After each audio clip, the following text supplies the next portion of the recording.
Just say when. We're When starting. is when? Here we are.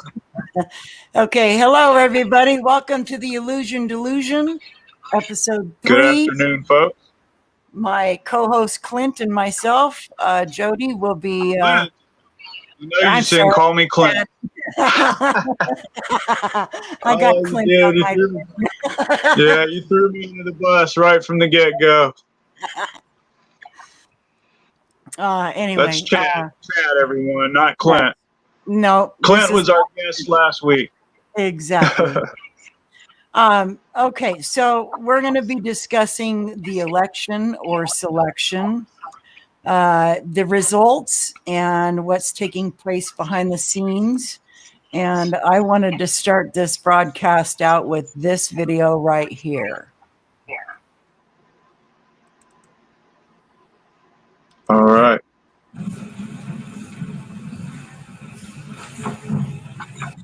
Is there any way you can make it a little larger?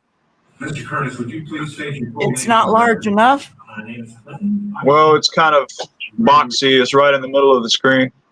And what is your profession? I'm a computer programmer. Would you please speak into the microphone so the audience can hear your testimony? I'm a computer programmer. That better? Mr. Curtis, are there programs that Actually, it was better before with the black. Yeah, just leave it like that. That way we don't have all the white and the other videos cropped up behind the screen. Okay, hang on. Let's back up. Mr. Curtis, would you please state your full name for the record? My name is Clinton Eugene Curtis. And where do you reside? Tallahassee, Florida. And what is your profession? I'm a computer programmer. Would you please speak in the microphone Tallahassee. for your testimony? I'm a computer programmer. Mr. Curtis, are there programs that can be used to secretly fix elections? Yes. How do you know that to be the case? Because in October of 2000, I wrote a prototype for President Congressman Tom Feeney at the company I work for in Oviedo, Florida, that did just that. And when you say did just that, it would rig an election? It would flip the vote 51-49 with whoever you wanted it to go to and whichever race you wanted to win.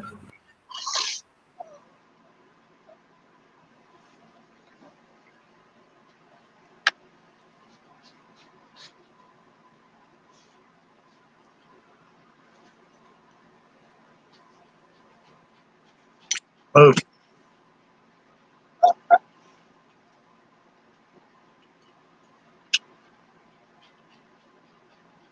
What happened with the sound? And then count the heartbeat. Other than that, you won't.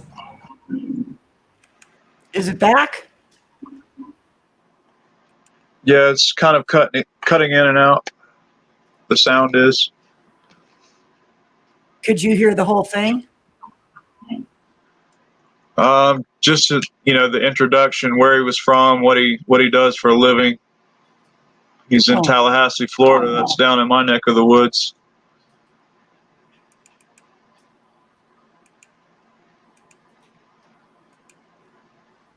Hang on. Uh-oh. Programmer. Mr. Curtis, are there programs that can be used to secretly fix elections? Yes. There we go. The case. Because in October of 2000, I wrote a prototype for President Congressman Tom Feeney at the company I work for in Oviedo, Florida, that did just that. And when you say did just that, it would rig an election? It would flip the vote 51-49 with whoever you wanted it to go to and whichever race you wanted to win. And would that program that you designed be something that elections officials that might be on county boards of elections could detect? They'd never see it. Mr. Would you answer that question once again? They would never see it. So how would such a program, a secret program that fixes the election, how could it be detected? You would have to view it either source code or you'd have to have a receipt and then count the hard paper against the actual vote total. Other than that, you won't. Wow. Yeah. So in other words, apparently, It's detectable.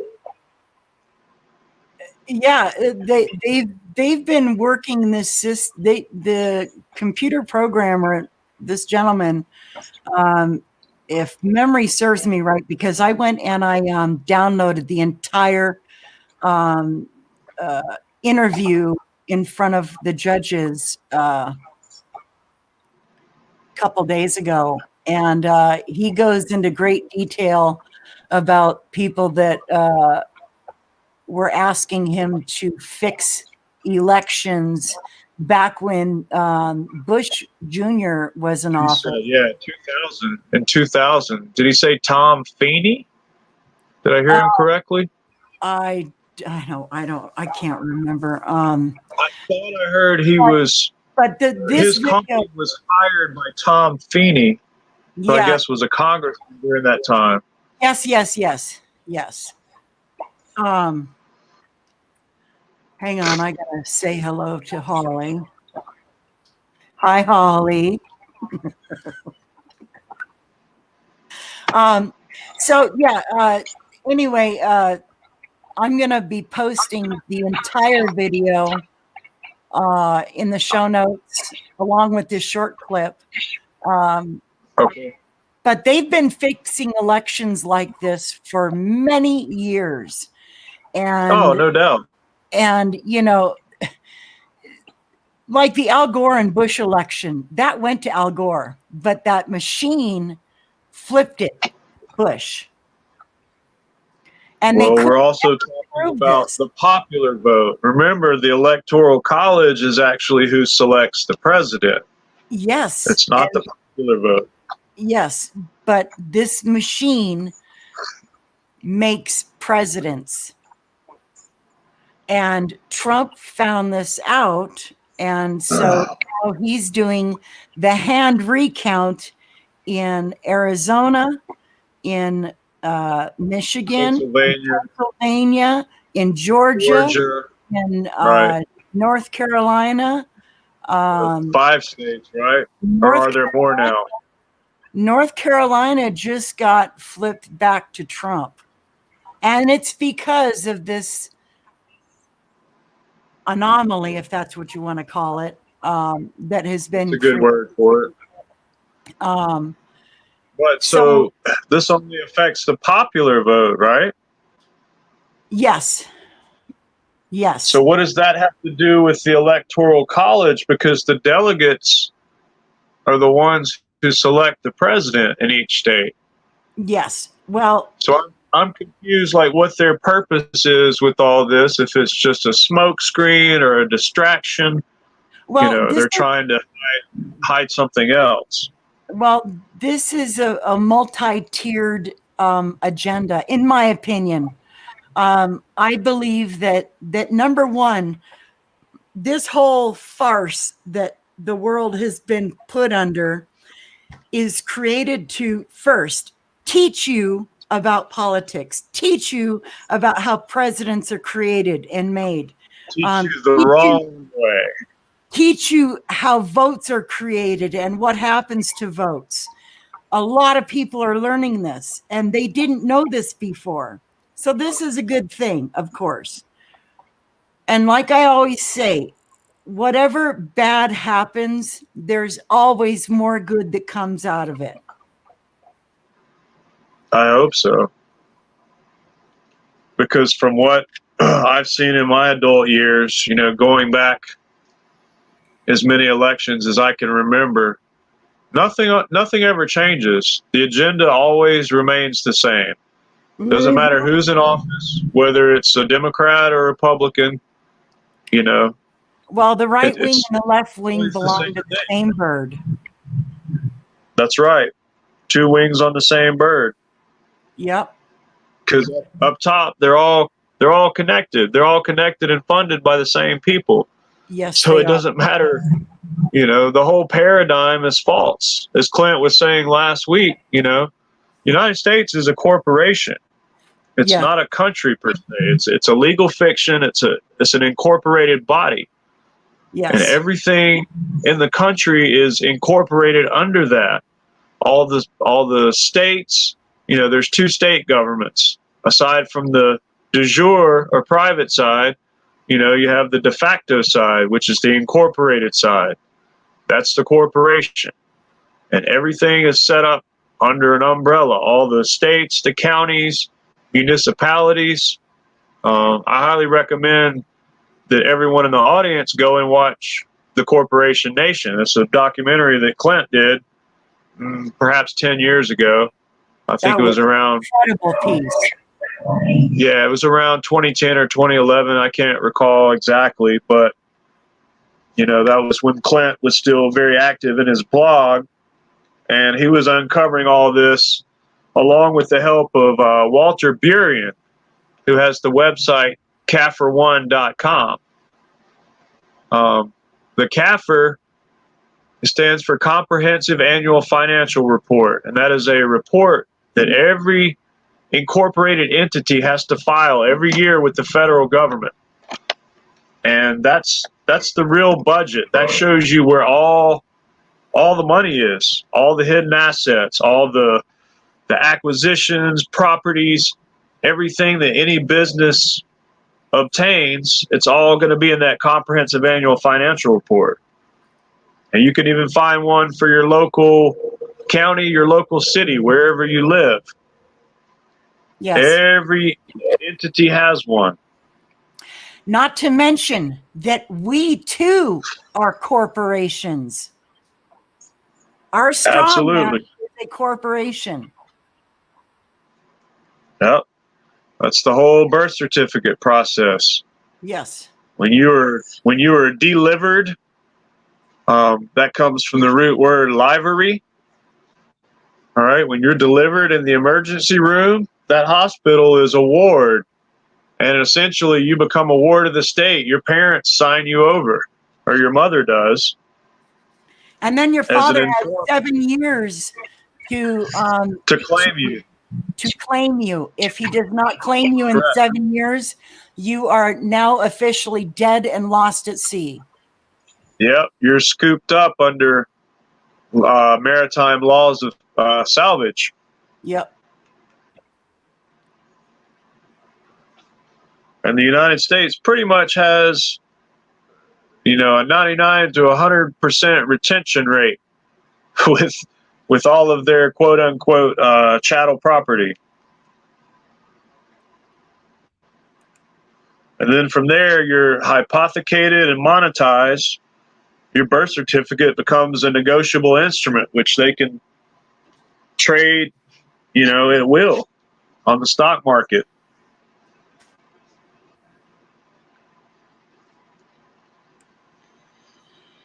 Keep talking, Chad. I have to take care of something. Okay, does everybody kind of understand how that works, or at least have an idea of the conception of it? On paper, you're basically owned by the federal government, and all that's filed in the Department of Vital Records. Your birth certificate is the legal title to your straw man.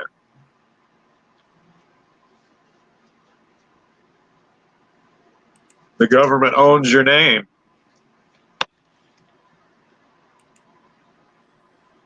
Holly's saying something. If you go to your YouTube live stream where your video is playing, that chat room should have 3 dots next to my name. Do it right, Holly. I don't know if you've got a wrench now. We have a troll. Oh, good. I love trolls. Yep. Who's the troll? MK. I don't know who that is.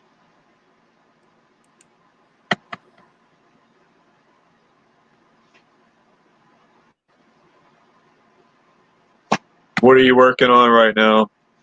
I am attempting to hide that. To hide the troll?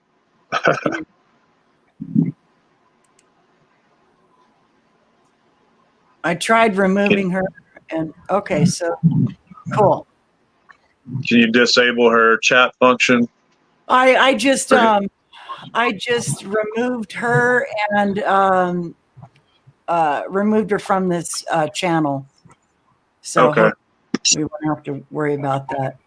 You're welcome, Good Holly. deal. Now I got armor.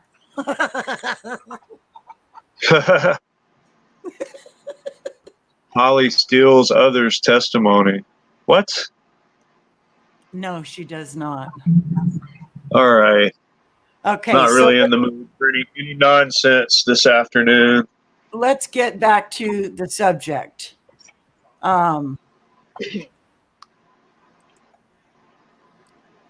This whole presidency, of course, you've got the media, and the media is owned by interests that are not interested in you or your well-being or your family dog or your children or your grandmother or anything. They don't care about They're you. just the mouthpiece. They're the mouthpiece for the powers that be, the powers that shouldn't be, I should say. And they are told what to say and what to do and how to say it. You know, these people are lying to the public, and it's all going to come out in the wash at some point. That reminds me. You will be known by your colors. Yeah, and by the fruit that you bear. Exactly.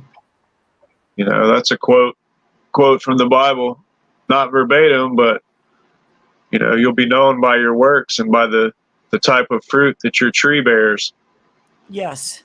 Yes. So while you were saying that about the media, has everyone seen the video on YouTube about Sinclair? Sinclair is like the multi-conglomerate that owns, you know, X number of TV stations all across the country. And if you search for it, if you just go to YouTube and search for Sinclair, what is it? News video repeaters or something like that, you can pull that up and you see that all of these stations, they're all reading from the same teleprompter. Like whatever their headline story is or whatever stories they're told to talk about that particular episode, it's cookie cutter all across the board. You could probably search for it and pull it up. Oh, no, I'm gonna pull you up that clip right now. I've got it. And part of that clip is going in my Vegas video too. Yeah. I gotta find There's it. one where it talks about the Easter Bunny and Conan O'Brien and oh gosh, I can't remember what all else they talk about, but it's hilarious because you see news anchor after news anchor all repeating the same stuff. They're just reading right off the teleprompter, whatever's up there, talking about the Easter Bunny coming to visit and Conan O'Brien pushing the envelope on late night TV. It's all bullshit. And it's the same way, you know, whenever they're talking about a news story, they're all repeating the same thing. You know, it's definitely an agenda that's being shoved down our throats. Very much so. Project Mockingbird, exactly. Yep. Good call, Holly. Yeah. Holly's actually asking a question over here. Trunk, in the future, what do you think is going to happen to our government?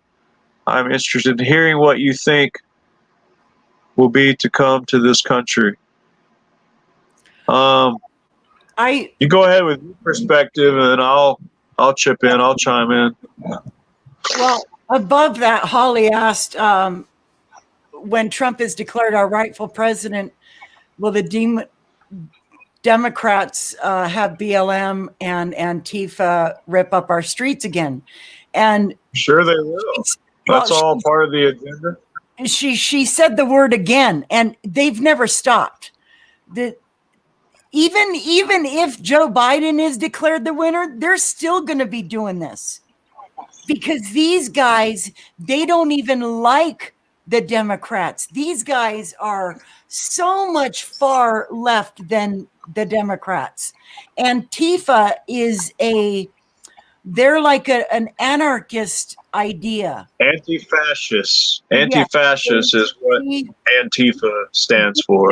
They don't want government. They don't want any form of government. complete anarchy, pretty much. And that's never going to happen. Even if Biden is declared the president, Antifa and BLM are not going to stop. This is not going to stop if Biden is declared our president. But that's not going to happen because Trump is the president, and they're trying to get this proven, and your media is doing everything they can to hide this. You know, they've especially even gone the so far as to declare him the winner. They've even gone so far as to declare him the winner. And you can't, the media can't do that. That's not the media's responsibility or right. It's all mind control. They're trying to influence the population. Exactly. By doing all that. Exactly. It's because the television is a programming tool. It is meant to do nothing but program your mind, to put images and ideas into your brain, to make you think, and act, and purchase a certain way. Yeah. And it's been very successful since its creation. I don't even watch television. Not mainstream news anyway. You know, I do watch stuff for entertainment value, but I don't watch the news. I don't care. I'm not interested in their opinion, what they think, or what they're telling me to think, how they're telling me to think. None of that matters to me because it's all part of their agenda. Yep. Yes. All of it. If I don't know if the audience knows about Nasara and Jessara, but it was created back when Bill Clinton was in office, and it was created for the farmers. And it's you should. I'll put some links in the show notes when the show is over regarding it and what it's about and how it will benefit the world. And Trump has been working very hard to get this enacted and put in place. It was signed back when Bill Clinton was in office, but it was never enacted because he and his wife and the Democrat entities talking about the Democratic National Party. Well, the Democrats have been primarily behind getting communism in America. That's why absolutely. They've been in bed with the Chinese for many years, and it's being exposed right now through the Biden scandals. But Trump won't let that happen. He won't let the Chinese take over in America. Although there is, I think, as long as he's in office, it's either Kentucky. I think it's Kentucky or Alabama. One of those two states, they've got a city called Little China, and that place is overrun by Chinese. Everything is Chinese in that area of that state. And they brought in big business. They brought in big business through their ports. And I watched a video about it. I think Vice did the video several years ago. What state? What state, city are you talking about? It's either in Alabama. It's either in Alabama or Georgia. So maybe somebody can look it up, but it's they've got a city that's called Little China. Well, it's not. That's not its official name, but that's what everybody in that area calls it. Right. So, like you've got an area down here in Miami called Little Havana. Yeah. You know, where the majority of the people that live there are all Cuban or of Cuban descent. Yeah, yeah. But you and I don't have any problem with that. All over this country. I have a problem when you want to try and take over my area, my state, my country. Well, I mean, all of us are from somewhere else. There's no Native Americans in America except for the Native Americans. Yes. You know, most of us, if your ethnicity is white, you know, you're of European descent, you know, whether it be, you know, fill in the blank country, Germany, England, you know, France, Italy. We're all from somewhere else, Yeah. you know. My bloodline is primarily Irish, Scottish. So that's where all my ancestors were from. You know, well, America's the great melting pot that it is because everybody here is from somewhere else. Yeah. You know, we can't really claim this country as our own because it wasn't founded that way. No, it was not. It was founded by, you know, the Masonic Brotherhood, and all those people were related to the royal family in England. Yeah.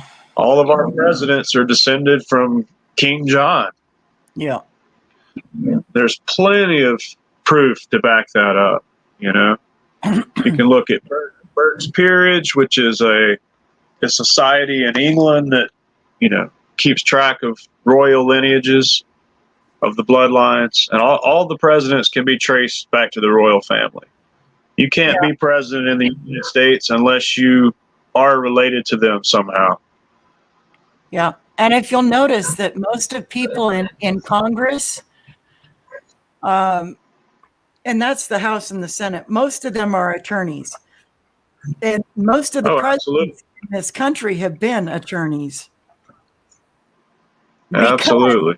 Attorneys do not represent the United States of America, the sovereign land of America. They do not represent this country. They represent the crown. Yep. The bar is actually a guild. All of that comes from the Temple Bar, which is in the city of London. You know, inside of London, there is what's called City of London, and that's pretty much the world headquarters for attorneys. Whether you're an attorney, a barrister, a solicitor, you know, they've got a bunch of different types of attorney, you know, different titles, fancy titles that they use. Yeah. But they're all headquartered right there in City of London at a place called the Inns of Court. You can look this up. The Inns of Court is, it consists of the Inner Temple, and I think the Middle Temple. You have Gray's Inn, you have Lincoln Inn. So there's all these little different cloisters of attorney where you can go and be schooled there and learn a particular segment of the law or sector of the law, you know. And mainly I think that applies to English attorneys. But that's an interesting bit of information if audience members want to go and check that out. You know, all the attorneys come from the Inns of Court. That's the headquarters for the Bar Guild. Yep. So I've been trying to find out what bar actually stands for. Can't seem to get it stands a concise. It stands for the British Accredited Registry. Yeah, I've read that, but nobody actually knows what it means except those in the inner circle. Oh, right. Well, that's something they the put world out. is ran by Masons. Absolutely. Certain aspects. All these people, you know, are interlocking. Yep. It's all family. Yeah, they're all interlocked by, number one, family connections. Number two, you know, corporate business connections. A lot of these high-level people, they sit on the board of directors of multiple corporations. You know, you may sit on 5 or 6 different boards. You may be on a banking board, a construction board, and they're all interlocking. So, you know, you step down from a CEO of one job, boom, you just move into CEO position of something else. It's like what was it? Game of musical chairs. Eric Schmidt, when he stepped down from Google, he can't remember what title he took, but Yeah, he just moved to something else. When all of this is over with, there are going to be a lot of people that are dealing with grief and pain and disbelief. They're going to be going through the five stages of grief. 5 stages of grief. Yep. It's What is the first one? Denial. I've been watching this play out for the last 5 years, actually longer, but I've been watching all of the dominoes fall into place. And Trump was right when he said that there are a lot of really evil people in this world, because There is. And people don't understand that, and they can't wrap their brain around it. And we thought that, there's not very many people at the top, but there are a lot of people at the top. And the world is run by evil, psychopathic people. Yep. Sociopathic, psychopathic, all of the above. Yeah. Those are the people that are quote unquote in charge and, make all these decisions. Especially when it comes to, biowarfare, the whole show last week, this gain of function research into all these different viruses and stuff. They have stuff that would wipe everyone out on the planet if it were accidentally released, into population, into certain segments of the population. Why even do that? Why? What's the purpose?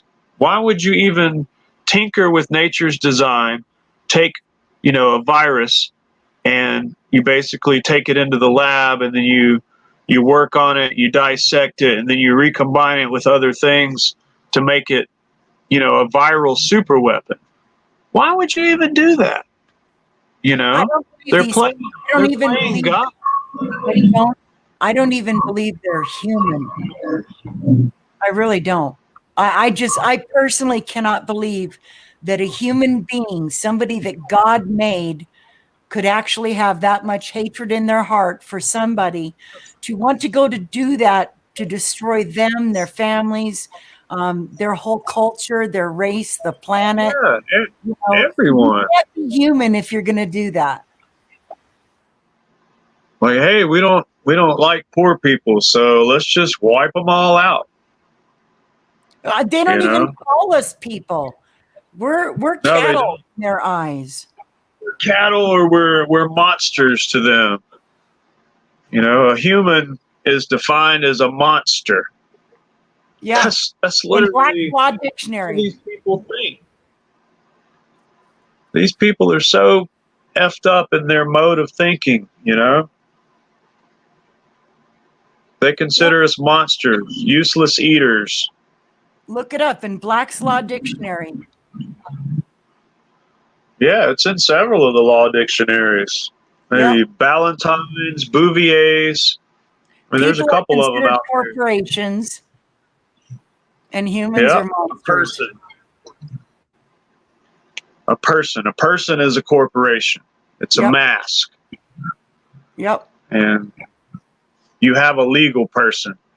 If you ever watch, any of the cop shows like Bad Boys or Cops, or I think Cops is Bad Boys. Never mind that. But any of those, police shows, they always talk about, we found, drugs on their person, or they had weapons on their person. Why do you think they use that particular type of language? Have you ever thought about it? Why not just say we found, drugs on them? Yep. On their body. Why say their person? Because they separate it out. You have a a legal persona that's like an invisible skin suit that you wear.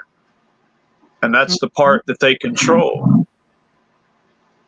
We need to get away from all that and just go back to being men and women.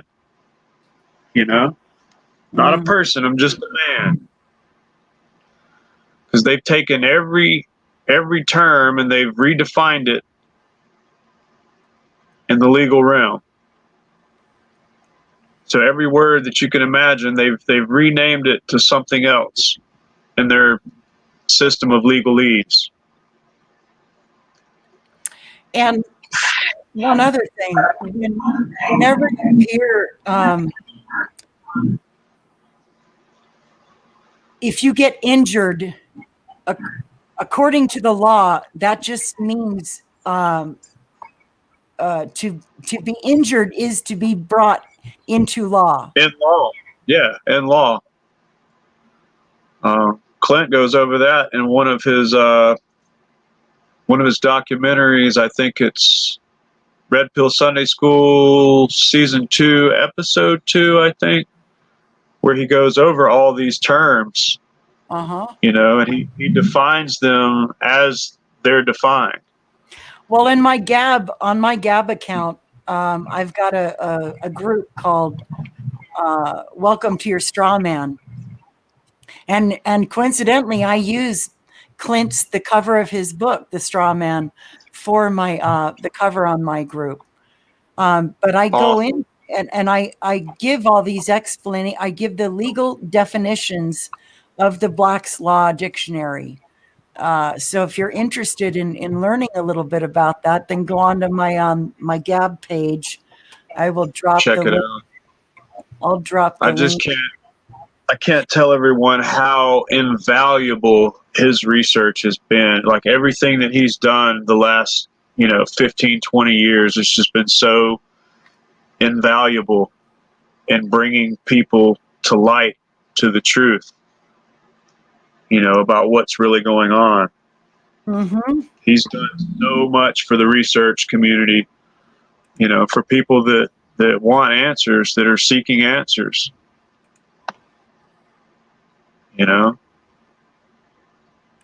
It's nature versus artificiality. That's what it boils down to. Yep, pretty much. It's a war going on between what's real and natural and what's synthetic, artificial. Yep. This is a great segue because I'm going to have Anthony Patch on the show. Are you? Did you get in touch with him? Well, I communicate with him via email occasionally, so I'm going to have him on the show hopefully within the month, and we're going to go over the Palantir software. Palantir. Do you know what a Palantir is? Yes, I do. It's a crystal ball. It's a seeing stone. Yes, it's a seeing stone, crystal ball. Yeah, it's from the Lord of the Rings. Lord of the Rings. Yep. Saruman has one in the top of Isengard. Yeah. So in his little chamber room, he has that black Palantir. Yeah, we're going to be talking about this program, and I cover it very briefly in my Vegas video. But Palantir and other programs like that, they're going to be used in conjunction with these vaccines. I'm not going to give too much away. I'll let him tell you guys about it. But it's pretty, when I talk about these Georgia Guidestones, they are not kidding. They want to kill 90% of this planet. Oh yeah. They leave a number right there on the top. Like, yes. Keep humanity's population under, I think, 500 million in perpetual balance. Yep. So that's their plan. That's the agenda. They want to wipe out, 95% of the world's population and leave just enough to, hammer their nails and flip their buttons and switches, And I don't know if you watched the video. but there was a gentleman who took that vaccine, and it was within 5 minutes, I think he said, or it might have been longer. Took what vaccine? The new coronavirus vaccine. He said Oh, after he took it, he could no longer feel God's presence. yikes. So He what does could that tell you? Like, he as soon as could it's injected, feel God. He said it's almost like he couldn't. He was talking to God, but he wasn't. He did. The connection was gone. He couldn't. He didn't have a connection to God anymore. maybe the mark of the beast. So this what I think what very these seriously all that mad could be the mark of the beast is talked about in the Bible. what these mad scientists are doing is they're playing the role of God. They think that they can do That's a exactly better what they're job doing. of God than God can, and Yeah, it's very sad, but they're unhappy taking with God's place design and with nature's design, and they want to reshape it into their image. exactly. And That's what it at boils some down to. point, this planet will be inhabited by robotoid human beings. Won't be here. Yeah, that's transhumanism. Exactly what I that don't is. I don't believe the oxygen will be. I don't believe there will be much oxygen at that point. With the amount.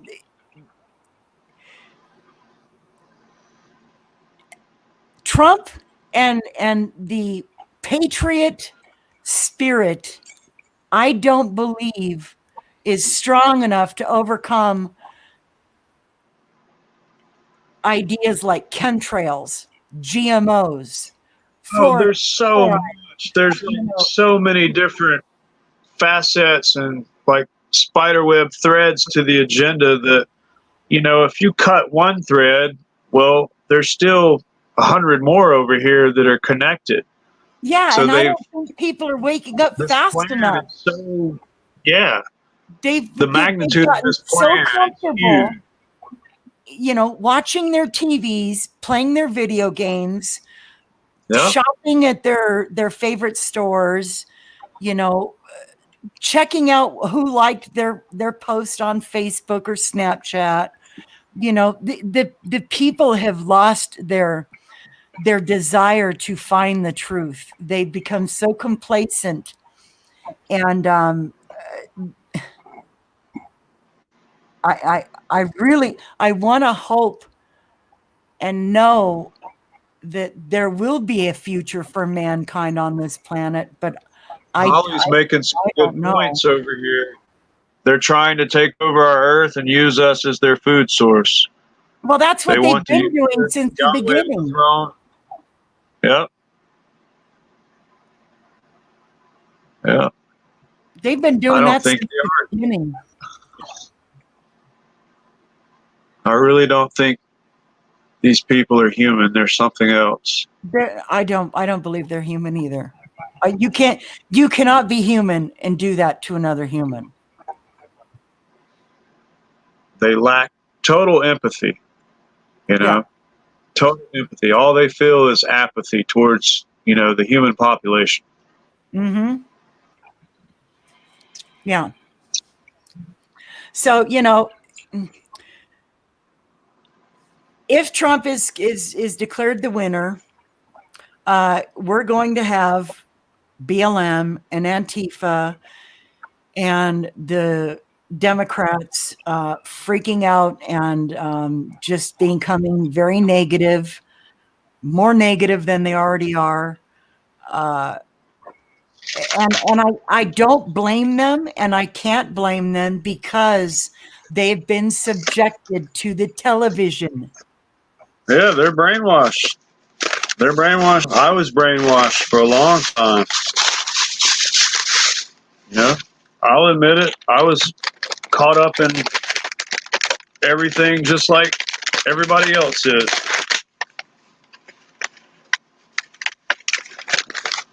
It took a long time for me to come to the come to the realization that everything was fucked up and not as they want it to appear to be.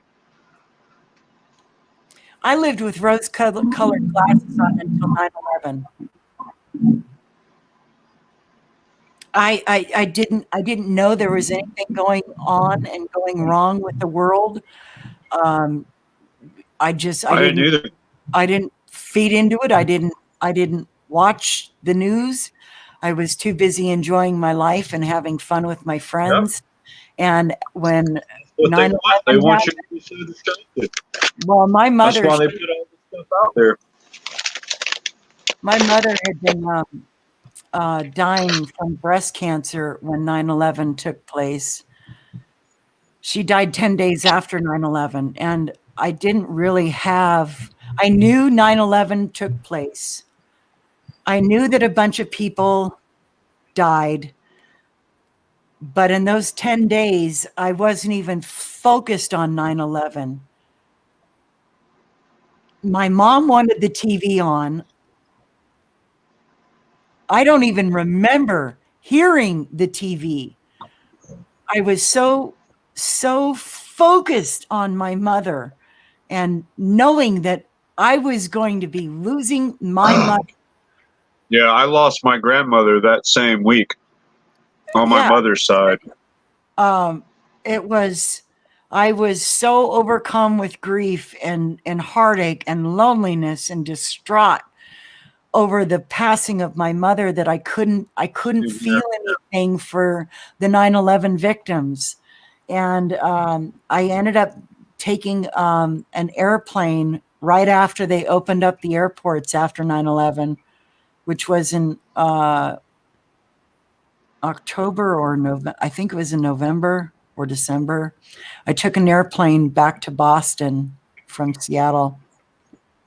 And I picked up a book inside a bookstore at the inside the airport, and it was called Bush's Brain: How Karl Rove Got President Bush into Office. Junior, we're talking about Junior. Yeah, and I read that book when I was going from Seattle to Boston, and I got about almost halfway through it when I got off the plane. I was just so, I had no idea that the country was this messed up. And that's 9/11 was my wake-up call. That's when I found Alex Jones. I didn't know who he was. I just started watching his movies, and then I watched Loose Change. Yep, the documentary about 9/11. Yeah, Jason Bermas made Loose Change. Yeah, those guys did a good one with that. Yeah. And that's James what Bermas started he went on to pair up with those guys and started We Are Change. Yeah. .org, I think. Yeah. That's when I started to wake up, and I started just researching everything I could. I read Fritz Springmeier's book on the Illuminati. Yep, I read that one. I was just reading everything I could get my hands on. I was reading. I'd pick up books at the bookstore, at the those used bookstores. I'd find books and I'd just start reading them, and I have just inundated my brain with so much about the Illuminati, about all the different various factions of the secret societies, and the pedophilia, the pie, the NAMA. Once you get into that, it was the rabbit hole, the royals, and then the banking, and then the SARA, and it was just it was like everything just leads from one thing to the other. Oh my gosh. And it's almost like a seamless web of. And then I met you, and then you got me to look into Tammy Peppermint and Bo. Oh my gosh, man! I'm telling you, I don't know how my brain is able to hold all the information it has. Get used to it. And You just it is try to a read lot. and absorb You know, and as I've much been as on you the can, top, a little bit at a time.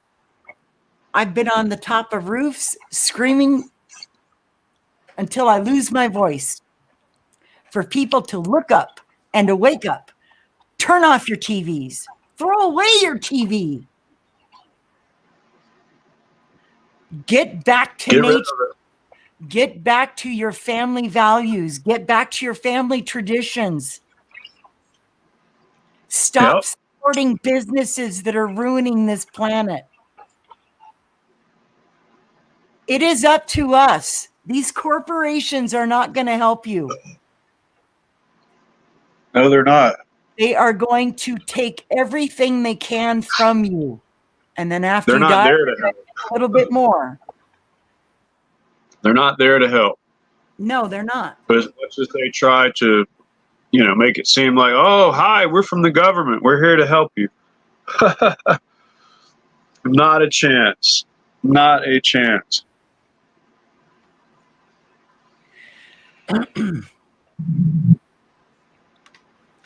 So, got a lot of activity in the comments over here today. Have you been reading anything, Jody? no, I've been looking for what I want to talk about. Hang on. Holly said she was exposed to Janus programming, and I think somehow Trump is tied to it. That's a good thing, Holly. You don't have to shut up. Everybody's welcome to, speak, type, whatever's on your mind. Put it out there. There's no censorship in here. That's Holly why we wanted our podcast to be different. Holly is an amazing person. I love her to pieces.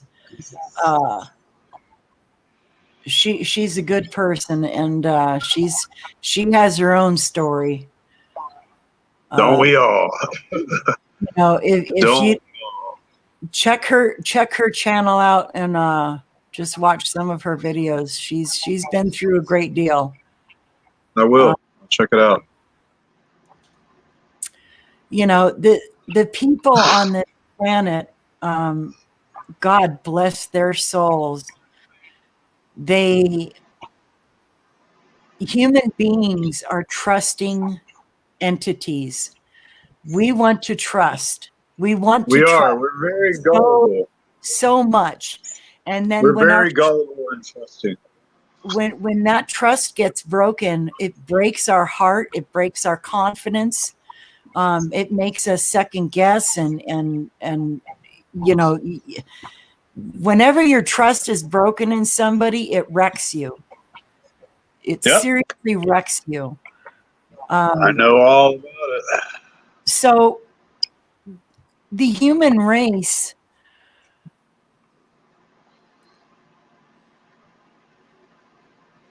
I don't want to say we need to grow a pair of balls, but we seriously need to wake up. Stop watching your TVs. That is the biggest piece of advice that I could give humanity, is turn that TV off. Turn it off and get out in the woods. Go to nature. Or read a book. Get back to your family. We just have to realize that everything that comes from man is a lie. Something concocted.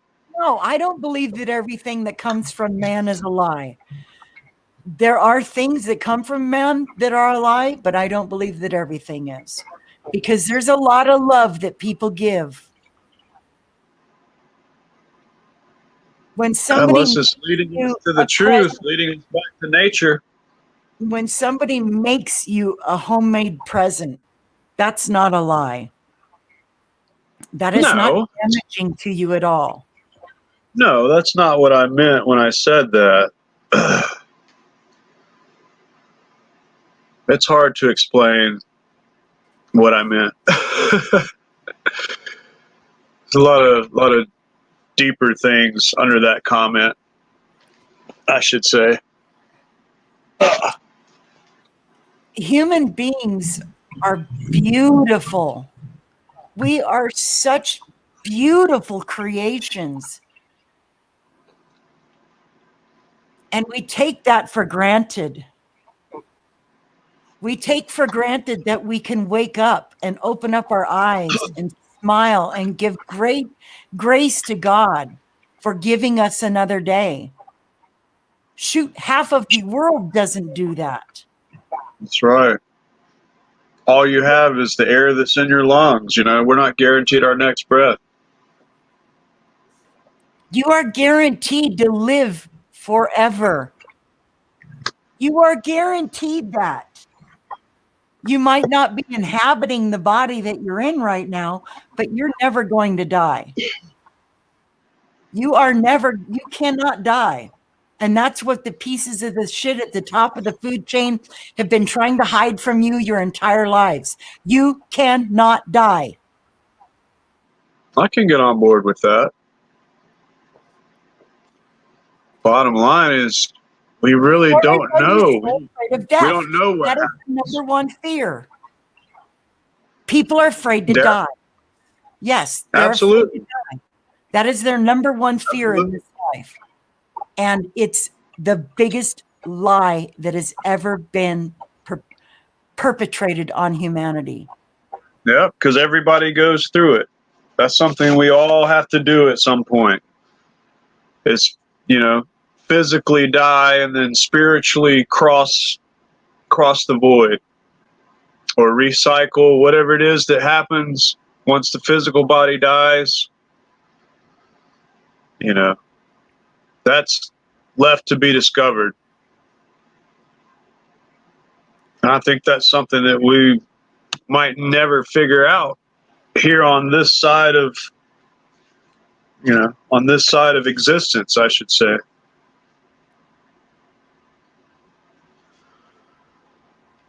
I could go on and on and on about, you know, what I think and what I believe, but none of that really matters because I don't know. Nobody knows for sure. Nobody knows what happens to the spirit when we die.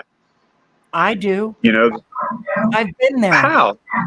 That's what I'm trying to tell you all. I've been there. You're still here. You're still here.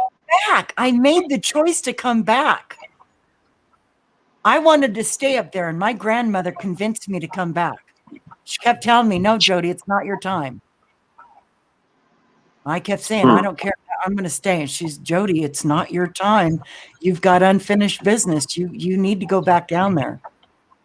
No, Grandma, I don't want to go. I don't want to leave here. Please, Jody. So walk us through what happens. Like, what did you experience in your NDE or near-death experience, as people call it? I want to hear like your personal testimony. What happened to you? What did you have any sensations or emotions? Like, were you still feeling?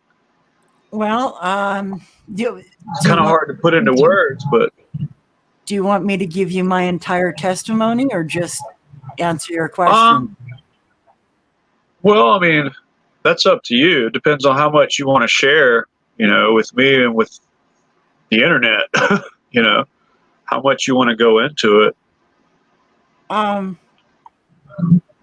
But yeah, I would like to know. I'm curious. Okay. Well, in 1990, September 6th, my grandmother, in 1990 on September 6th, my grandmother went into the hospital. Okay. And I had just come home, and my friend was with me, and I opened up the front door, and my roommate said, Jody, your grandma just had a heart attack. She's at Good Samaritan Hospital in Puyallup. So me and my friend, we got in my car. I drove to the hospital. When I got there, I noticed that I walked in, and saw my grandpa standing at the nursing station, and I said, where is she? And he points to her room. So I go into her room, and she was laying on the bed, had her head turned to the side. She didn't have her dentures in her mouth, and there was dried blood around her lips. Oh, bless her heart. And I walked up to her, and she was unconscious. I didn't know what had happened. All I knew is she had a heart attack. And the doctor came in moments later. I was running my fingers through her hair and over her eyebrows. Oh, And the doctor comes in, and he says, "Are you her daughter?" I said, "No, I'm her granddaughter." right. And he says, "Well, your grandmother had a brain aneurysm, and Heart attack. I'm, huh? And a heart attack. No, she did not have a heart Or attack. She had a brain aneurysm." Oh, And okay. I thought you said she had a heart attack. no, that's what I was told. That's what my roommate told me. Oh, okay. Okay. So the doctor, he comes in, he says, your grandmother had a brain aneurysm. I had no idea what that was, but he's like, your grandmother can't hear you. She can't see you. She doesn't know you're here. She has no brain activity, and we're very sorry. We just unplugged her from life support about a half hour ago, and we're waiting. But she was clinically deceased at that point. Yeah. Okay. So he was really starting to upset me. And then my grandmother started to rock her head from side to side, making this noise whenever he was trying to tell me that she was brain dead and that she didn't know I was there. She was trying to say, "No, I'm not. I'm still here." So I asked him, if he could please step out. So my friend Deb and the doctor stepped out, and they closed the door. And I got up, and I went around to the other side of the bed, and I climbed in. I slid my left leg in under her body. I put my right leg over her legs. I slid my left hand under her neck, and I grabbed the blankets with my right hand, and I just laid down next to her, and I was out just like a light. There was no thinking, nothing. I was asleep just like that. Wow. 2.5 hours later, I wake up, and as soon as I moved my left arm from underneath her neck, she started making those noises again. And I continued to get out of the bed. I walked to the end of the bed. I looked at my grandmother. I said, "Grandma, I love you. I will see you soon." And I walked out of the room just like it was nothing. 6 days later, my friend Leslie, because we had arranged that she was a talent scout for the kids in Hollywood, and she was down in Los Angeles, and she had to drive back up to Seattle, and so we had arranged in September that she was going to fly me down there, and I was going to help her drive back up. Well, my grandma How old were you? I was 21. Okay. Well, my grandma had just passed away, and so I still held up my agreement that I was going to go down there and help her. And she didn't think it was wise, but I didn't want to go back on my promise to her. Right. So she flew me down to California, and we drove back up to Seattle. And it was on that drive back up to Seattle that we got into an accident. And we had just woken up that day. It was September 10th at about, I think it was around 1:00 in the afternoon. We got on the road. And so we got up to 70 miles south of Fresno, California. It was around 11:00 at night. And in Central California, back in the 90s, they didn't have CDs. So it's not like you could just pop in a CD and listen to music. We had to listen to Right. either We're still in the era of cassette tapes then. cassette tapes or the radio. That's it. And That's we had it. lost radio reception. So when the song was over, she wanted to hear a different song, and she was looking in the center console for a tape and she couldn't find it. And I'm like, keep your eyes on the road. I'll look for Right. it. Buckled my seatbelt, got on my knees, turn around. I'm looking for the tape. I find it. I come back around. I give it to her. I put my feet up on the dash. And then I heard her say, I heard her say moments later, "Oh God, Jody, hold on. I didn't have time. I didn't put my seatbelt back on." Right. It happened so fast. And we were doing 65 miles an hour on I-5, and she drove off the freeway and Oh. slammed into a concrete culvert. And Oh. and then the car went into a sideways roll, and I was ejected out of the passenger side window 85 feet. Oh my God. And then the car continued to roll, and then it rolled over the left side of my head. And Oh, Jody. there were people that saw this accident, and they pulled over because we didn't have cell phones back then. So they had to pull over and call 911 from a payphone. And then 45 minutes later, there was a helicopter that showed up. The reason the helicopter showed up so late is because it was either, I think, Highway 99. It was on the coast. There was like a 50 some car pileup. So they were tied up with that. Yeah. So by the time they got to me, I was at a 6, I was at a 6 on my GCS was a 6. GCS stands. All right, what is GCS? GCS stands for Glasgow Coma Scale. And at 15, you're conscious. At 3, you're brain dead. By the time the helicopter got to me, I was at a 6. And by the time we got to the hospital, I was at a 4. Oh. But before the helicopter got to me, I remember laying on the ground and clawing at the dirt. And I was trying to say something to Leslie. I don't remember what I was trying to say, but my brain was hemorrhaging, and it was flooding my insides with blood. My lungs were my lungs were full of blood. My stomach, I mean, there was blood coming out of every available hole in my body. Oh my God. It's amazing you survived that. Yeah. Beyond amazing. Amazing is not even the right word. God is the only reason I'm here. God is the only reason I'm here. That's all I can say. Oh my God, Jody. And so when we got to the hospital, they hooked me up to life support because I was raised in Christian Science, and Christian scientists don't believe in doctors.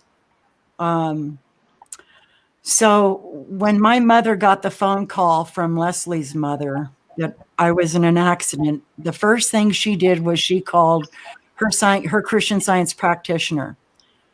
And so he started to work for me. And she got on a plane with my sister. She told my younger brothers that she had to go to California, that I was just in an accident. My brothers were in high school, so they had to take care of themselves for about a week, little over a week. Right. And when my mother got to the hospital, because she had just lost her mother, she stopped my sister at the entrance of the hospital. She said, "Go in and let me know how bad it is, and then come out and tell me."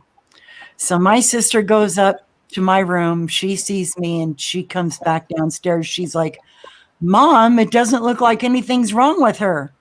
She just is. She has a bunch of tubes going in and out of her, and wires and cords and hoses and every machine hooked up in the world around her. But she looks good, and so there was a very large air pocket inside my brain the size of a large softball, and it was trying to push my brain out of my skull. Yeah, your brain was swelling.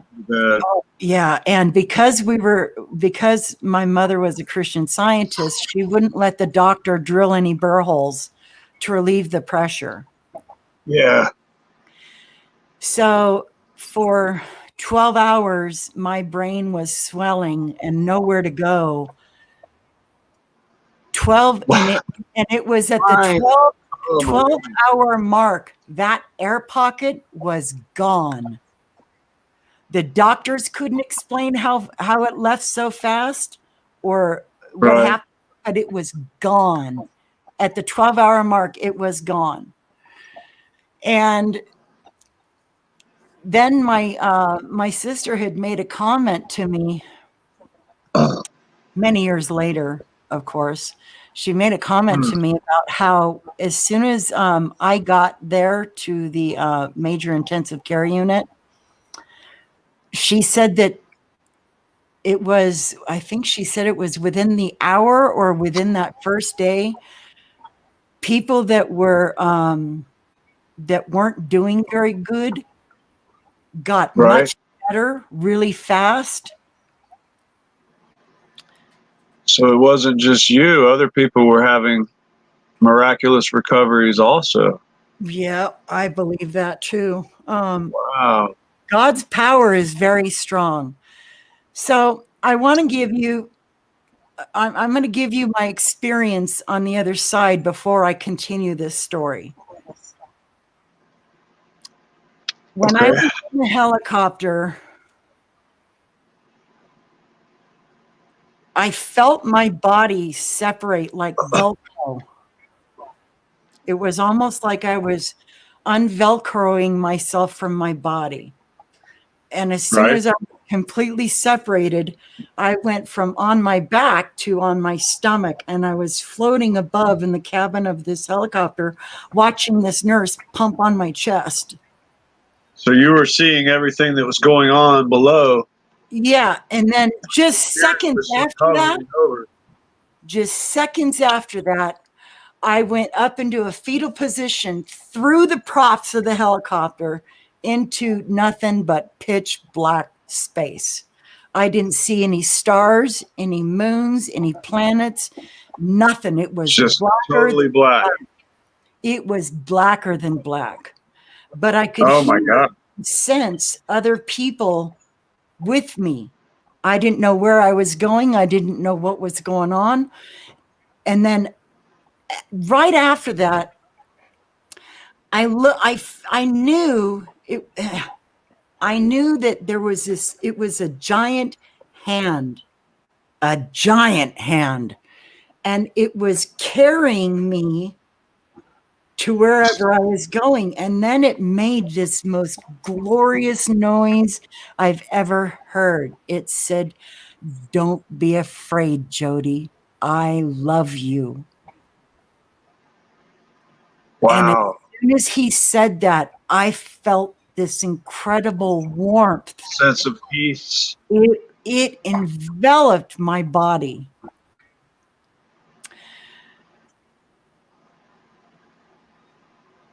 And so Amazing. continuing, and it felt like I was in that hand for a very long time. And I had no idea where I was going or what was going to happen to me, but I just kept hearing, "Don't worry, Jody, I love you." And then I saw this pinprick of light off in the distance, and then I started focusing on it, and it got bigger and bigger and bigger and bigger and bigger and bigger. And then once I got at the very end of that pinprick of light, this giant hand just straightened me out and had me standing. And I'm in this white, it was like a bluish white light. And it was all around me. I couldn't make out a wall or a ceiling or a floor. It was just white everywhere. I couldn't feel the floor, but I knew there was a floor beneath me. And I'm standing there going, okay, where am I? What next? What's going on? And then I see these two gray dots off in the distance, and they come up to me, and the one on the right was my guardian angel, Philip, and the one on the left was my grandmother. But my grandmother, before she passed away, she used to curl her hair with those home perm test. Yeah, the home rollers with those really tight curls. And she used to have black hair, but it turned gray over the years. And when I saw my grandmother, the first thing I noticed was there was this rainbow of light pulsating out of her skin, on her hands, on her face, on her neck. Everywhere there was exposed skin, I saw this rainbow of light just coming out. And then I noticed her hair. It was just beautiful, gorgeous, black, jet black with like a bluish tint. Wow. And she had these perfect black ringlets coming off the side of her face. And when she smiled, her teeth, they were real teeth, and they were beautiful teeth. So do you think you were looking at like an earlier version of her, or her spiritual? Or she was wearing the nightgown that us children remembered her wearing every night before bed. It was a white nightgown with pink little flowers and that white lace around the cuffs and the neck area. And it's a grandma nightgown. Yeah. And that's how I would describe it. I looked to my right and I didn't know who the man she was with. And before I could even say, "Who are you?" he says, "My name is Philip, Jody, and I'm your lead guardian angel." Okay, who was Philip? Was that someone from your past, or was this your angel guide? He said he was my angel. He said he was my lead guardian angel. I don't know what a lead guardian angel is, but that's what he is. And he says, "I've been with you for a very, very long time." And I looked back over at my grandmother, and then my grandmother, before I could even say anything, she says, "Jody, what are you doing here?" I said, "I don't know, Grandma. I think I'm here to make sure you're going to be okay." And she says, "Well, I am just fine. And so are you."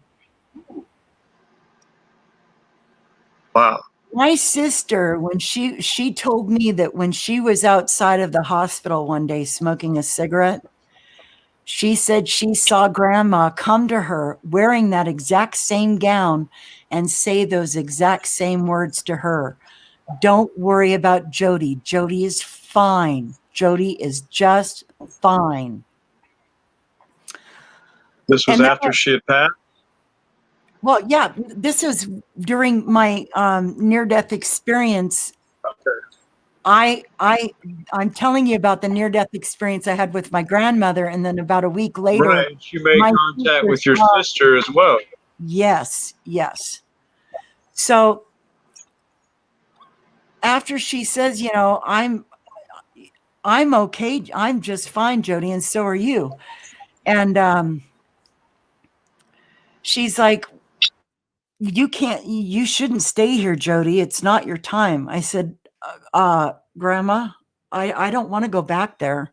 I really don't. I want to be up here with you. She says, Jody, it's not your time. Right. You have unfinished business. Yes. So, actually, I really hate to do this to the listeners and you, but can I take a potty break and give you the mic Absolutely. for just a minute or two? Absolutely. You don't Sure. mind? Okay. I No, will no. be right back, everybody. Handle your business. So is anyone still in the chat room? Give me a shout out if you're there. I know Holly said she had to walk, I guess, is her dog. I don't know if we have anybody tuned in right now.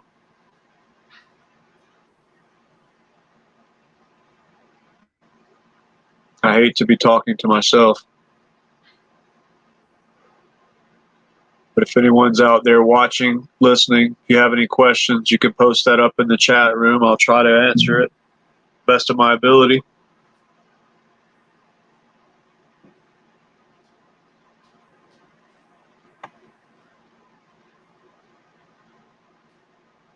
I guess not. Oh, okay. Tina says she's still here listening. So what do you think about near-death experiences, Tina? Have you ever had one, or do you know someone, any close personal friends or family that has ever experienced something like that?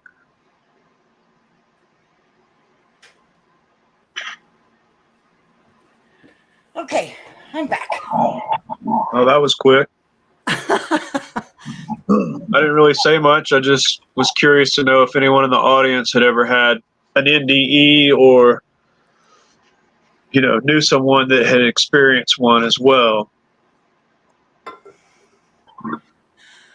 Okay, so where did I leave off? So my grandmother said that if I wanted to stay there, that I had to go through judgment. And I didn't know what judgment was, but I said, I really wanted to stay there. So I can't remember who it was, but somebody ended up leading me. I don't know how I got there, what direction I was going or anything, but I just ended up in this really dark room.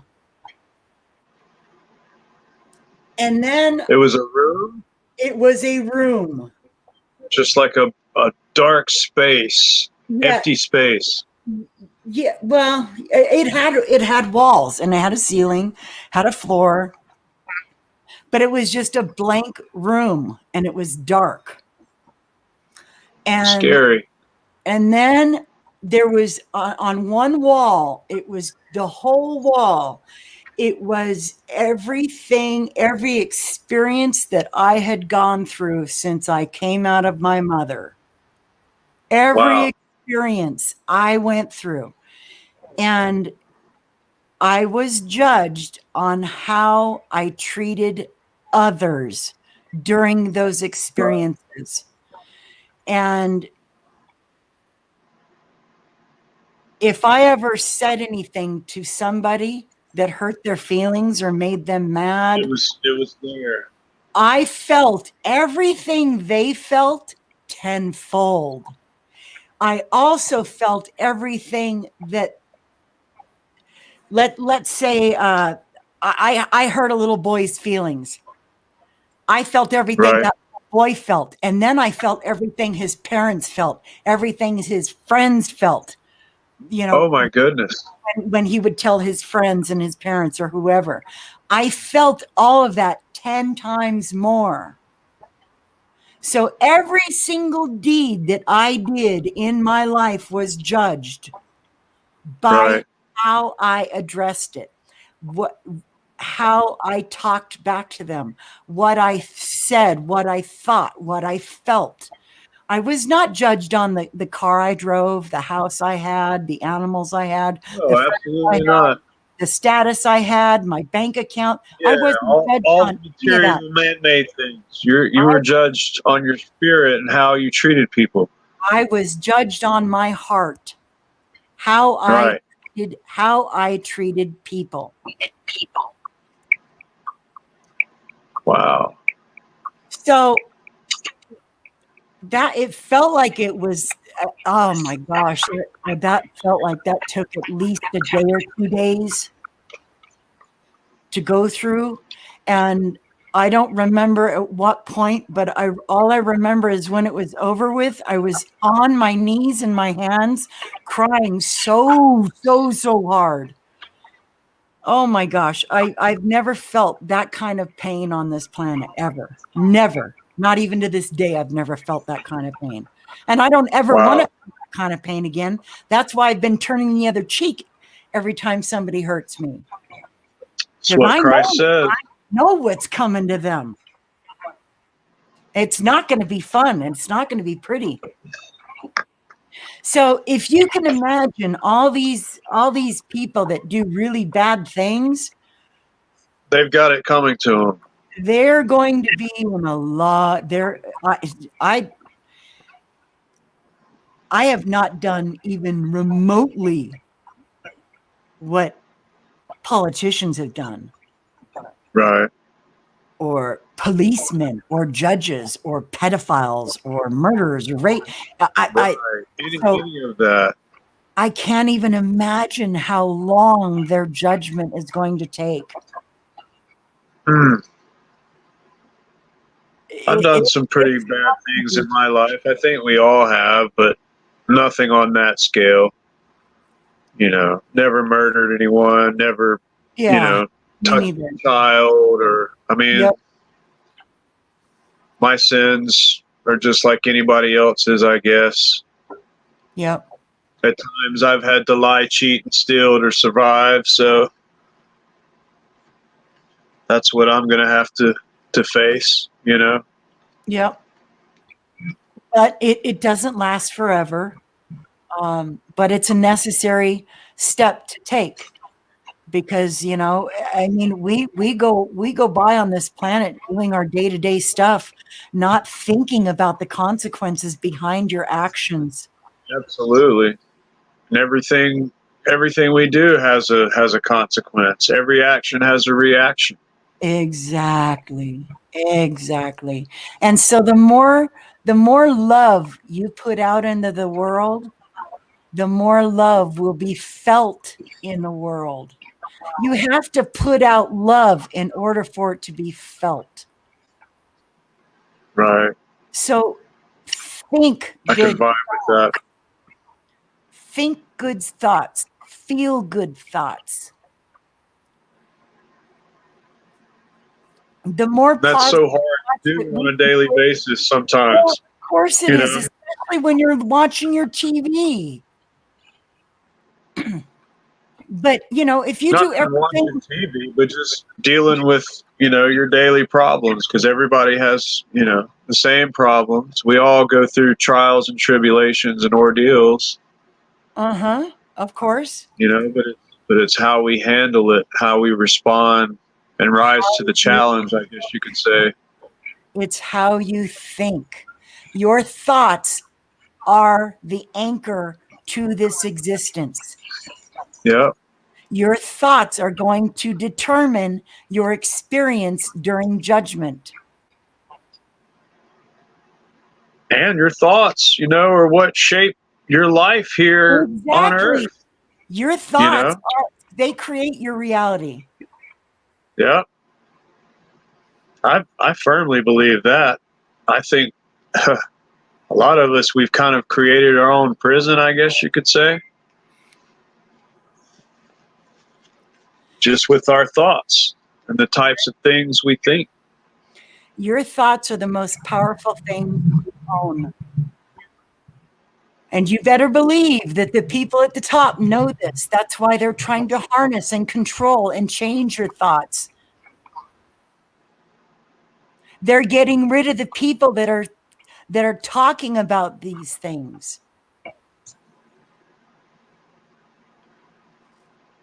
What I see is if the people at the top know this, why aren't they putting good into the world instead of evil? Because they're not people.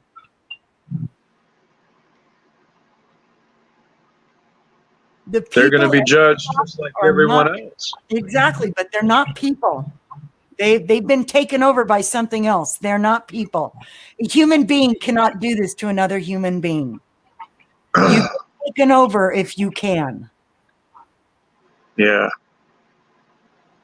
And I've seen some pretty heinous things out there in the world, Me too. you know, people doing to other people. And, you know, my reaction was just like, my God, how could someone do this to someone else? A child, you know, entire families. Like, look how many lives they wreck just with one action. Yeah. One single action has consequences that just, it's like a ripple effect. It just keeps going and going and going. Yep. Yep. It affects not only the victim, but the victim's families, the victim's friends, you know, the neighborhood, the community. Yes. Like it just has this ripple effect that just keeps going and spreading out. Yep. Yep. So we have a half hour left. Okay, so after judgment was done, my grandmother grabbed my I'm sorry about that. My grandmother okay? grabbed my my Get grandmother yourself a grabbed, drink of water. I did. My grandma grabbed my left hand and Philip grabbed my right hand. We broke through this mist because I ended up back in this white room with them. I was walking and I couldn't see my grandmother's or Philip's feet. They didn't have feet. I don't know what they had, but they didn't. That's not how they got from point A to point B, was with feet. Right.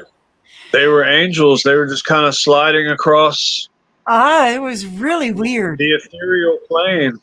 We broke through this white wall, for the lack of a better word, and I saw it was right in front of me, the most beautiful Douglas fir tree, standing really tall. It had to be at least 75 feet tall. And there was grass everywhere. I was in the middle of a forest, I guess you could say, because there were trees everywhere, but there was grass on the ground, and it looked like Kentucky bluegrass, but the grass was it was just so magnificent. And I don't know if you've ever been in a forest, but grass does not grow on the ground inside of a forest. But this grass, Mostly not. it was just like a golf course. It was just lush and thick, and it went right up to the tree's edge. And then in the middle of all this grass, there was a gravel walkway. And on each side of the gravel walkway, there were these old wooden benches. And I took one step on this grass and I felt so bad. And then I instantly heard the grass tell me, "Don't worry, you can't hurt us." Interesting. I'm walking on this grass feeling bad, thinking I'm hurting the grass because I knew it was alive. Each blade of grass had its own name and its own identity. I didn't see any dead leaves, any dead branches. There was nothing dead. Everything in nature is alive. You know, every plant, every blade of grass. No. I don't know if you've ever been into a forest, but there's a lot of dead leaves, dead branches. Oh yeah, I've been in plenty of forests. But up there was nothing dead. Everything had life and an identity. Everything. And wow. When I tried talking to people, but when they talked back to me, their mouths weren't opening. I was hearing them, but their mouths were not opening. And my grandmother said, she goes, "Close your eyes just for a moment and think of where you want to be." I didn't I didn't know where else I wanted to be. I just wanted to be there. So I closed my eyes, You and when wanted to be there with her. I was right there. And my grandmother said, "No, Jody, close your eyes and think of a place that you would like to go." So I closed my eyes and I thought of the place. And when I opened them, I was at the tip of Nia Bay. Tip of where? Nia Bay. Nia Bay, I don't Washington. know where. Okay, I don't know where that's at. So It's the northwest tip of Washington, and it was my favorite place on this planet. is that in the Puget Sound? No, it's on the coast. It's at the northwest tip of the United States. Okay, so it's even further north than Seattle. Yeah, it's right on the west coast. It's at the tip, Okay. the northwest tip. Right across from British Columbia. Yes, yeah, Victoria Island, Vancouver Island. Vancouver Island. So I opened my eyes. I'm there, and I'm like, "How did that happen?" And then I just blinked my eyes one more time, and I was back with my grandma. I'm like, "How did that happen, Grandma?" She goes, "There is a lot that you don't know yet, Jody." So much. And I forgot to say this. During that, when you take your last breath on this planet, before you enter into heaven, you get a download. That's the best way I can describe it. It's a download of the truth, Right. the lies that have been told on this planet, the truth about everything. That's good. You get it all at the end, you know? So when I opened my eyes again and I was back up in heaven with my grandma, I'm like, "How did that happen?" She goes, "You have not been told the truth, Jody. You do not go from here to there in a car, in a plane, on a boat. The life that we are living on this planet is three-dimensional. It's made up of 5 senses. Those 5 senses are not in heaven. You will not find a single sense in heaven. The 5 senses belong on this planet, and they're in this. So how would you say you experience things? Is it telepathically, or in do heaven? you think it's Everything is telepathic. Everything, and that's how you communicate. Is you're talking to each other through your minds. But we can do this on this planet. I was trying to explain that to you and Clint in the last video. Is that we can do this? We've just been told and not told. This has been forced out of us because they've calcified our pineal gland. The pineal gland is responsible through closing for off this. the pineal gland. The pineal gland is what is responsible for this telecommunication. Tanya says you're describing teleportation.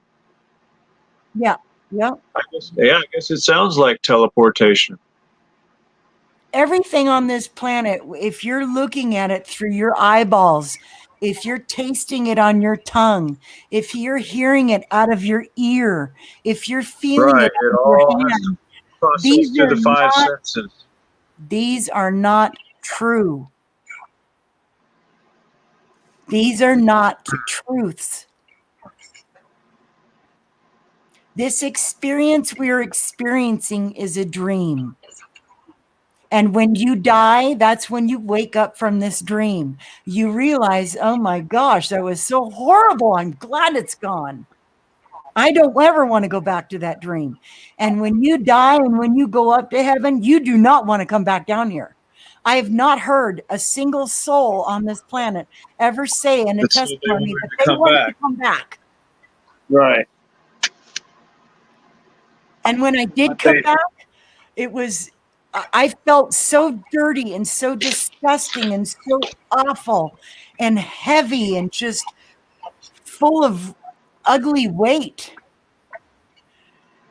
And the first memory I had the first memory I remember after waking up out of my coma 10 days later is I was being, they were putting ice on over my body because my temperature had spiked to 106.3.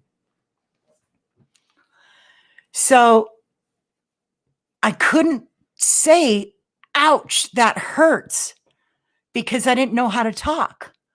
When I came out of my coma, I was just like a brand newborn baby. I didn't know what language was. I didn't know anything. I didn't know how to sit up. I didn't know how to smile. I didn't know how to eat. I didn't know how to walk. I didn't know anything. I was just like a brand newborn baby.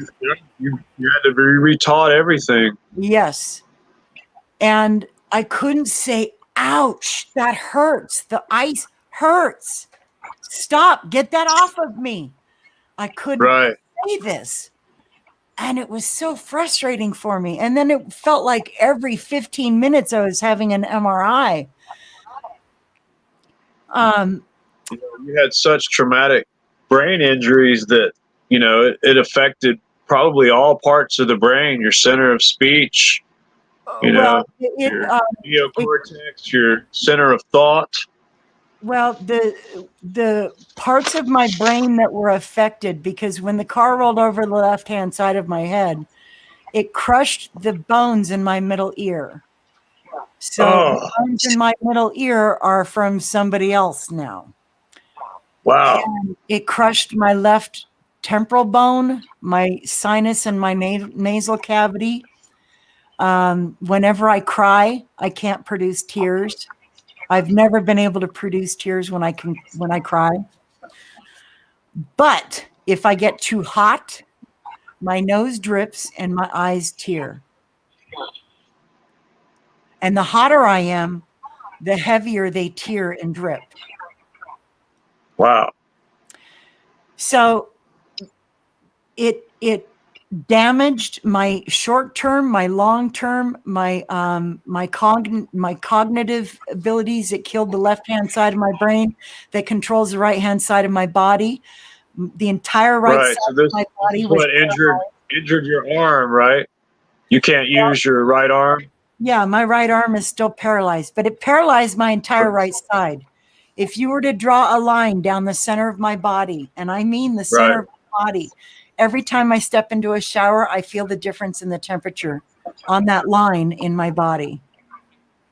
And everything to the right is hypersensitive. Are you able to walk? Oh, can you use your right arm? I can walk. Yes, I can, because I gained that back. Okay, that's good. My right arm back. And so the left-hand side of my brain was what was 30 years ago. Yeah. The left-hand side of my brain was what was damaged. And when so that affected the right side of your body. Yes. Right. However, the left-hand side of your brain is responsible for decision making, paying the bills, what is 2 + 2? It's the mathematical, analytical side of the brain. Yes, is all on the left. The right side is your intuitive, emotional, creative, all of that stuff. Yes. So, I mean, they told, let's see, it was it was about 3.5 weeks after the accident. My mom was getting married, so she had to go back up to Washington. So she and my sister went back up to Washington, and I flew back up to Washington with Leslie and her mother. And there was a 10-day waiting period between the trauma center that I was in California and the rehabilitation center up in Seattle. There was a 10-day period of time, and that's when I Leslie tried her darndest to teach me how to walk again, and how to talk, and how to eat. She taught me how to eat my first bowl of cereal, and I got more cereal on the table than I got in my body. Was But I had she fun. hurt from the accident at all? How much injuries did she sustain during the No, accident? she had her seatbelt on, so she just got knocked unconscious, and Oh man. one of her kidneys started to fail on her, but they got that taken care of. Okay. But it was, and So then in when comparison, it's like she came out without a scratch on her, oh no, she, but you were almost, wiped out. That accident almost took you away. well, it did take me away, and it was my decision to come back. I had to make the decision to come back. My grandma told me Well, that I'm there glad was you did. nobody up in heaven that could make me come back. It was up to me. It was my will and what I wanted. So I decided to Interesting. come back after she told me over and over and over that I had unfinished business to do.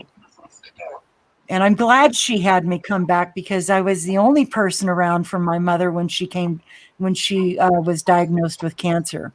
I was the one that took her to all of her chemo appointments and all of her doctor appointments. And I slept in her bed for the last 3 months of her life because her husband couldn't deal with the noises she made at night. Right. There was, it's, I'm, Gosh, the agony. there is a reason for everything that happens on this planet. There are no I totally coincidences. agree with that. There I totally are agree. no coincidences ever. Everything happens for a reason. We just don't know what that reason is, but there is a reason behind it. I don't care how good or bad the event is. There is a reason behind it.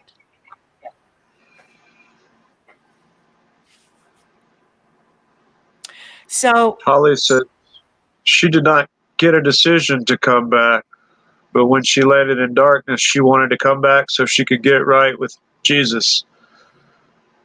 Now, when that time comes, I will go with him for eternity. yep. Very well said. Yep.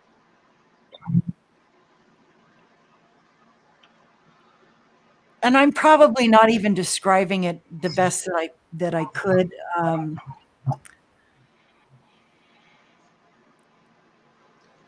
But think you did a fantastic job. God is perfection. God is Absolutely. nothing but perfection. And we were created in his image and likeness. If we were created in his image and likeness, being perfect, what does that make us? Makes us less than perfect. No, we are not less than perfect. God is perfect. This is the lie that we have been told since we were born. We are perfect.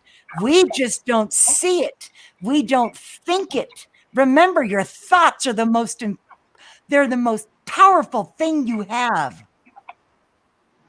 Right. Jesus had perfect thought. His thought was perfect.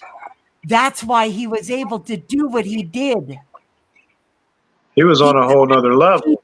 He tried to teach us how to get to this level. We all can do this. We all have that power to do this. How was I able to become healed during that accident? How? Right. How was So I do you able think to we have go the against ability all those to odds? attain perfection? Yeah, we are perfect. We already are perfect. Yes. I disagree. I'm far from perfect. No, listen.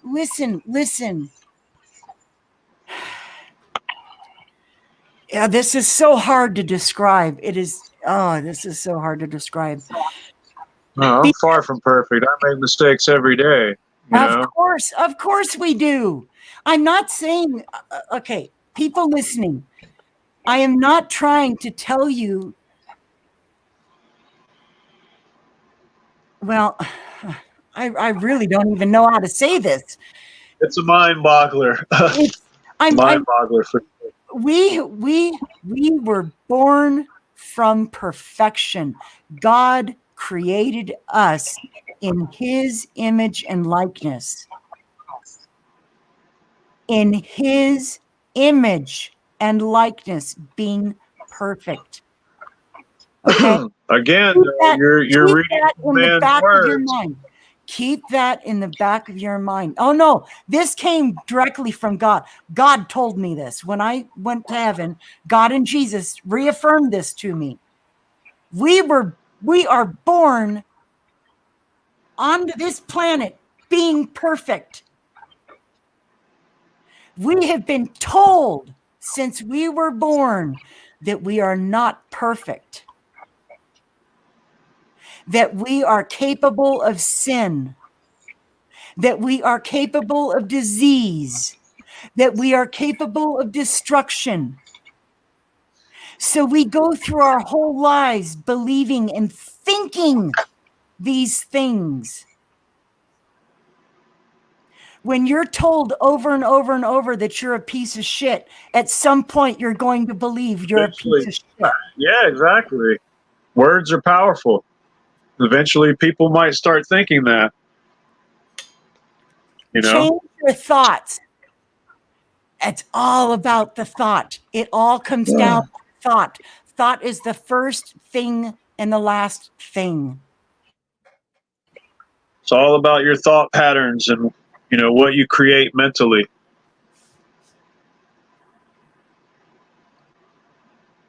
Because we live in a thought-based universe. I mean, everything is mental. That comes from the Hermetic teachings. You know, all is mental, all is mind. So whatever you think, whatever you concoct in your mind, it can be conceived and created. You know? Yes, Tanya, sin is a lie. This is what God and Jesus told me during my near-death experience. If it is not perfect, if it is not good, if it is not true, then it is a lie. Sin is a lie. Death is a lie. Disease is a lie. These are all lies that have been bestowed upon our mental thoughts during our whole lives. And it's so hard to describe and explain. I see where you're going with it. I'm vibing with it. It's I'm gonna look like I'm crazy. No, it's okay. Say what's on your mind. Just get it out. Put it out there. Because someone can benefit from this. Whatever you think you are, you are. Right. If you are born around parents that tell you you're perfect your entire life, if you are raised around teachers that tell you you're perfect your entire life, if you are raised around politicians that tell you you're perfect your entire life, if you're raised around a religion that tells you you're perfect your entire life, what is that going to make you? It's going to give you a very big ego. I know that. No, I'm just trying to show you guys that I was just making a joke. If the school systems, the religions, the doctrines that we have been taught are all based in lies. Mind control. Yes, it's all about mind control because the pieces of All shit about at mind the top control. of this food chain, they do not like us. They want to control us because they know that we are fifth dimension beings. They are third dimension beings.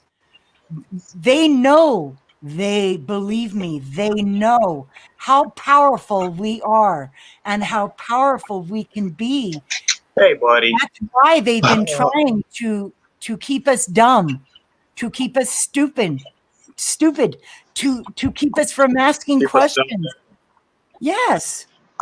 That's why All right, they've buddy, you tried got. hard to calcify your pineal gland and to pump you full of poisons. Yeah. Keep you from realizing who and what you really are.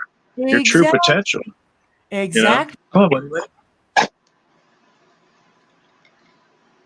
Hang on, I'm gonna have to mute my mic for just a second.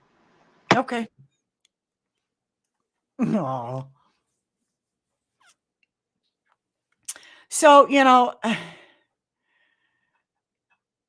it's such a hard thing to describe to people about this great lie that has been told to mankind. But you are anything but small and weak. You guys are more powerful than you give yourself credit for. Stop being so obedient. Stop being so submissive. Stop being so easily sidetracked and blindsided by the news, by the television, by the Kardashians, by this and by that. Start asking questions. Start researching. Start digging into things. Stop watching the television. And do not take the vaccine. Yes. Do not take any of those vaccines. Do not take those vaccines. And if you can, don't get your children vaccinated. Please, please don't. No matter what the doctors and nurses try to blow smoke up your ass in those hospitals, like, do not inoculate your children.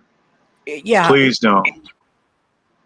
If anybody wants to watch stuff that pertains to vaccines, check out Vaxxed TV on YouTube.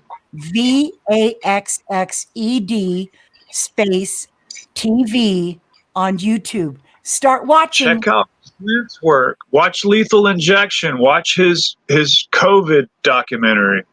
I mean, all of that is tied together. It's all the Vax TV. That is this lady that goes around in a bus, interviewing victims that have been victimized by these vaccines, interviewing the doctors, interviewing the nurses. These are valid statements that are being exposed. And I'm surprised that Vax TV has not been pulled from YouTube yet, but it won't be. Yeah. It won't be long. It won't be up long, that's for sure. Once they start getting some traction, if they start getting, thousands and thousands of followers. Oh no, they already have thousands of followers, but. Oh really? Oh yes, yeah. Well, then time is of the essence. Then definitely they won't be up too much longer. I hope I'm wrong. I hope they continue to are able to broadcast and share their research and their findings. But man. Me too. But it's these corporations are doing everything they can to snuff out the truth and to keep the truth from getting out there, people. Yes, they are. They are. Now is the time. More people are waking up and they see this.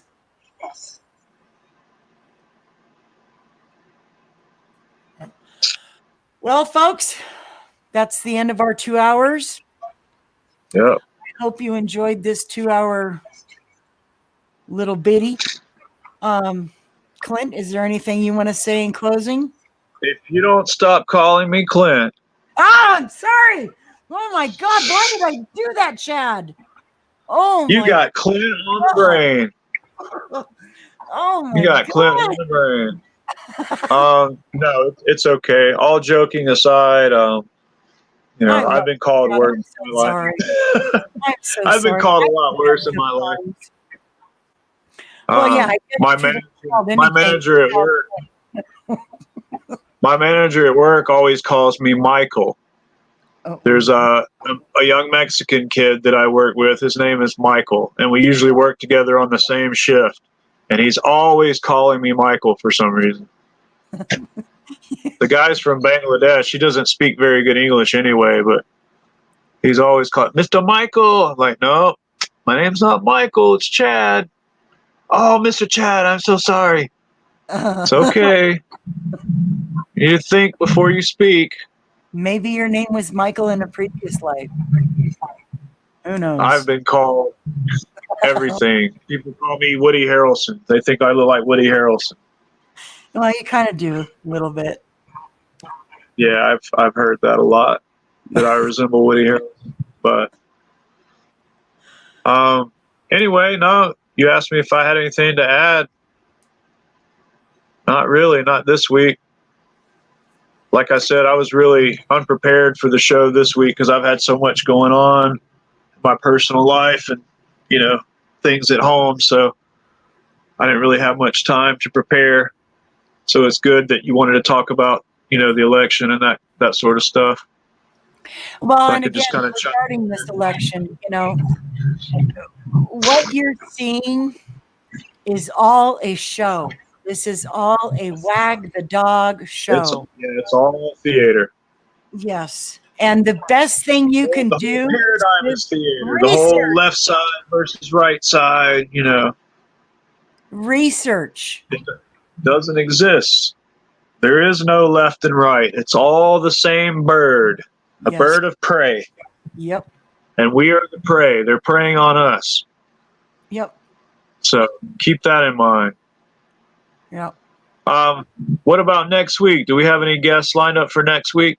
Have you able to get in touch with Tammy? No, I left them messages. They haven't responded yet. Well, actually, I haven't checked my email in a couple days, so I probably should do that. Yeah. I've reached out to Deborah Tavares. Want to try to get Deborah Tavares on the show. I've also reached out to Cullen Smith at Lifting the Veil on YouTube. Are you familiar with Cullen's channel? Yep. Cullen does great work into language, esoteric knowledge, stuff about the human body, the brain, the pineal gland, all of that. It's right up our alley for the kind of material that we want on our show. I'm going to be reaching out to Kathy O'Brien and Roseanne and Whitney Webb, and Anthony Patch. There are a lot of people that I want to start interviewing and get their channels exposed and get their someone booked. Huh? Listen to me. If you get someone booked, just let me know so I can mark it on my calendar. That way I don't double book. I don't want to double book, and it might be good to have two guests on one show, but I would really like to have Tammy, Clint, and Bo, and you and me do like a round table session. Yeah. Yeah, we could do that. Yeah, I'm open for anything, and if any of our viewers, if viewers have someone that they'd like to see on the show, please drop us a line. Let us know. Yeah, exactly. I can be reached at mindzai@gmail.com.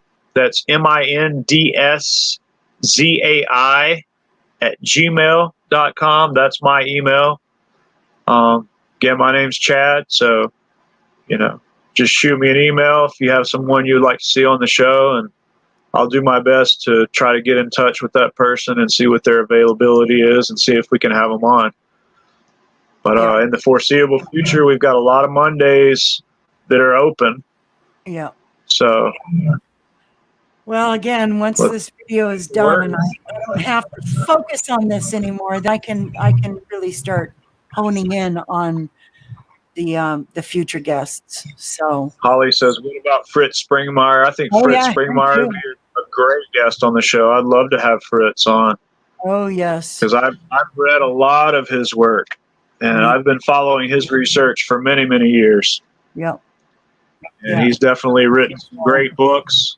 He's done a lot of research and, made a lot of the familial and historical connections yeah, with these Illuminati bloodline families. And, his work speaks for himself. So yeah. most Yeah, it everybody really does. in the truth community and in the research community, they're all familiar with Fritz Springmeier. So it Yeah. wouldn't be hard to sell that show. No, it would not. Well, again, I told you in the beginning of the show that I was interested in having Anthony Patch on so that he could discuss his the Palantir ball. I'm going to try and get that arranged for this coming up Monday. If not this Monday, it'll be the next Monday, hopefully. Whatever you can do, just be sure you let me know so Oh, I I don't, will. I will. so I don't I'll double let you book know. someone on top. Oh no, I'll let you know as soon as it happens. Sounds good. So, All right, viewers, thank you for tuning in this week. Please like, share, subscribe, or don't. We're trying to build our audience. Although I've been around a long time, I've not produced anything on YouTube. This is my first attempt at a podcast. Jody's been doing her Trunk Monkeys channel for a long time, but I'm kind of late to the ball game. So whatever you can do as far as helping her and I build an audience, get the word out. We're open to talking about specific topics. If there's something that the viewers want us to talk about, whether it be chemtrails or Illuminati family, whatever. It doesn't matter. Whatever subject matter you're interested in, let us know. And we'll do our best to accommodate and put together a show for you. And that's really all I have to say for right now. Until next week. that was perfect. Okay, everybody. I'm very glad that you joined us today. I hope you learned a little something today, and stay tuned for next week. Absolutely. See you guys next week. I love you all. Peace, love, and happiness. Be well. Bye-bye. Have a beautiful day. Absolutely. Take care, guys.